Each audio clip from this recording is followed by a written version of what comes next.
Donc Simone Sarah Chabert, nous sommes ici au congrès Therapeuticum organisé par le laboratoire d'Eva. Est-ce que vous pouvez nous rappeler donc en quelques mots quel est votre parcours et vos activités actuelles?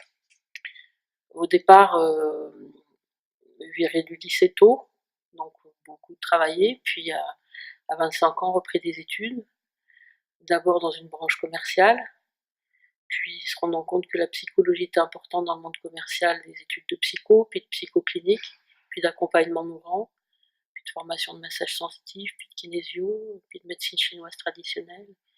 Et puis j'ai rencontré Philippe il y a plus de 30 ans.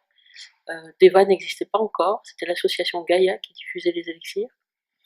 À l'époque, je m'occupais d'une association grenobloise, donc on lui a fait faire une conférence à Grenoble. Et puis ça l'a peut-être influencé pour venir s'installer à Autran, je ne sais pas, il faudra lui poser la question à lui.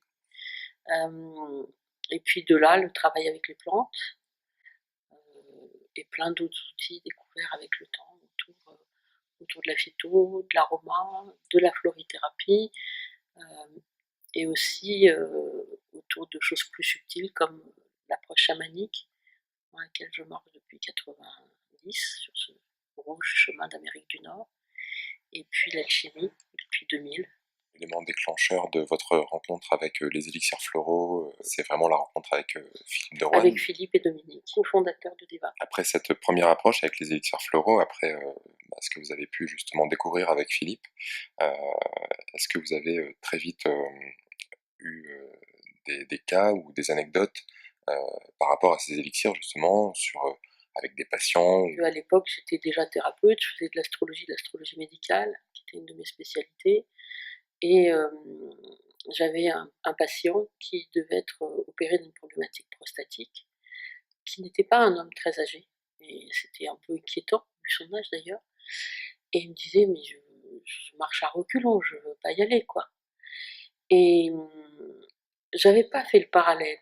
Mais cet homme avait une chevelure blanche, pour ses 42 ans, très bouclée, donc une grande couronne de cheveux blancs. Et il regardait pas vraiment les gens en face, il avait souvent les yeux baissés. Et à un moment, quand il m'a dit, mais vous savez, j'avance à reculons, ses yeux sont venus se planter dans les miens, et ses yeux étaient d'un bleu, mais profond. Et je me suis dit, mais c'est une fleur de bourrache, ce bleu de fleur.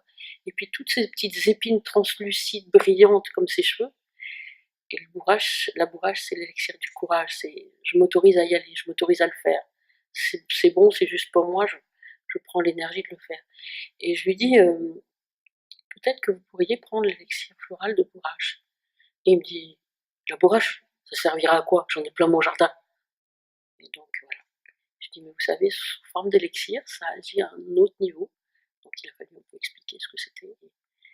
Et c'est très étrange parce que le chirurgien qui l'a opéré a dit, je trouve que vous récupérez beaucoup plus vite que la moyenne de mes patients.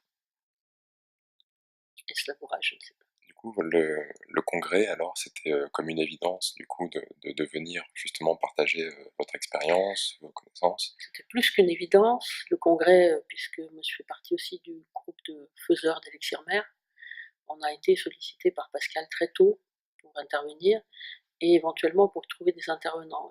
Et parmi les intervenants, il y en a deux qui me paraissent incontournables, en sachant que de toute façon Philippe serait là. C'était le premier à avoir participé à la structure de recherche d'EVA qui s'est mis en place à Grenoble, qui était Philippe Dransart, qui est intervenu hier.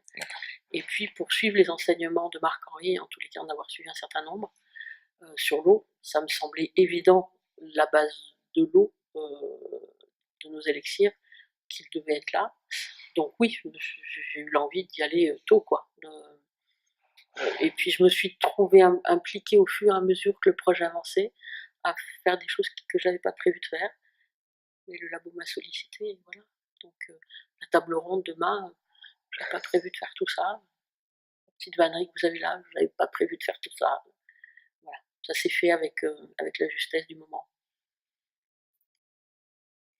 Quelles sont vos attentes, du coup, par rapport à ce congrès? L'idée, c'était de transmettre de l'info, que cette info circule, que les gens se rendent compte qu'on a un outil thérapeutique entre les mains qui est d'une subtilité tout en étant d'une grande puissance, qu'il faut y aller fin sur certaines plantes, qu'on a des plantes qui peuvent vraiment bousculer, suivant les patients, la sensibilité des patients.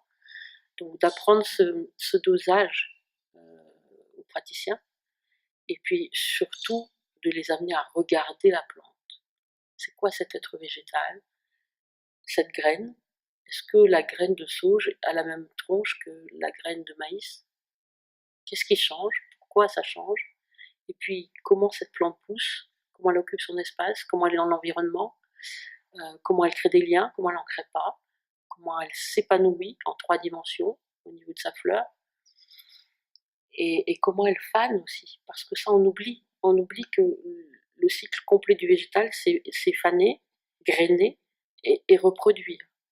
Et je crois que quand on a ce cycle complet-là, on peut avoir une idée de l'importance globale du geste de la plante, donc de cette fameuse théorie des signatures Paracel dont parlait Philippe, pour dire je n'ai pas besoin d'analyse chimique pour savoir ce qu'elle soigne.